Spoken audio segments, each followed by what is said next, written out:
শীত, গ্রীষ্ম, বর্ষা প্রকৃতির রূপ যেমনই থাকুক না কেন পরিশ্রম থেমে থাকে না পাহাড়ি নারীদের। পরিবারের খরচ চালাতে পুরুষের পাশাপাশি পাহাড়ি নারীরাও কঠোর পরিশ্রম করেন। জুম চাষাবাদ থেকে শুরু করে শ্রমিকের কাজেও সমান অবদান তাদের।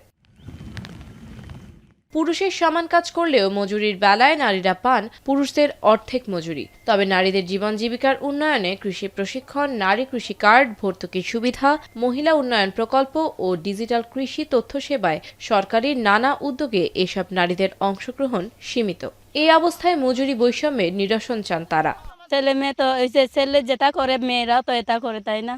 সেই জন্য তো আমাদের কষ্ট হয় আর কি। জ্বর অভাব লাগে, খাসি লাগে, এটা খারাপ লাগে দে আর কি। শরীরত অশান্তি লাগে, সারাদিন রোদ খায়, কি করব গরিব মানুষ। কোনো জায়গা জমিন নেই, বই জমিন নেই, আমার তো বেতন বারেবার সব দরকার হয়।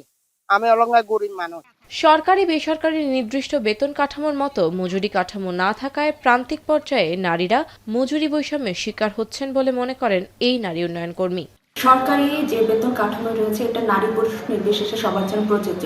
ঠিক সেভাবে যদি প্রান্তিক নারীদের জন্য বেসরকারি পর্যায়ে তারা ম্যানুয়ালি যেভাবে কাজ করছে তাদেরও কিন্তু এক ধরনের মজুরি, এক ধরনের বেতন কাঠামো দরকার। বেতন হতে পারে, এটা মজুরির ক্ষেত্রে হতে পারে, তারা যে অন্যান্য পার্ট টাইম করছে, এক্ষেত্রে নারী পুরুষ সমানভাবে তাদের একটা নির্দিষ্ট কাঠামোর মধ্যে আনতে হবে। পাহাড়ের নারীদের আত্মনির্ভরশীল, স্বাবলম্বী ও উদ্যোক্তা হিসেবে গড়ে তুলতে সরকারি বিভিন্ন প্রশিক্ষণের পাশাপাশি মজুরি বৈষম্য নিরসনে উদ্যোগের কথা বলছেন এই কর্মকর্তা। কাজ ধরে রাখার জন্য আরো বেশি ভালো সাপোর্ট পাওয়ার জন্য আপনারা ভালোভাবে কাজ করেন, সেই তো আপনারা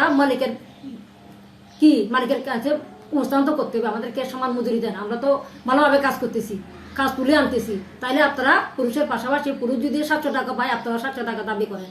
জীবনমান উন্নয়নে কর্মসংস্থান বৃদ্ধি, আধুনিক উদ্ভাবনী প্রশিক্ষণ আর উদ্যোক্তা তৈরিতে সহজ শর্তে ঋণ প্রাপ্তির নিশ্চয়তা এবং জেন্ডার সমতা নিশ্চিতে মজুরি কাঠামোর দ্রুত বাস্তবায়ন চান পাহাড়ের নারীরা। এখন রাঙামাটি।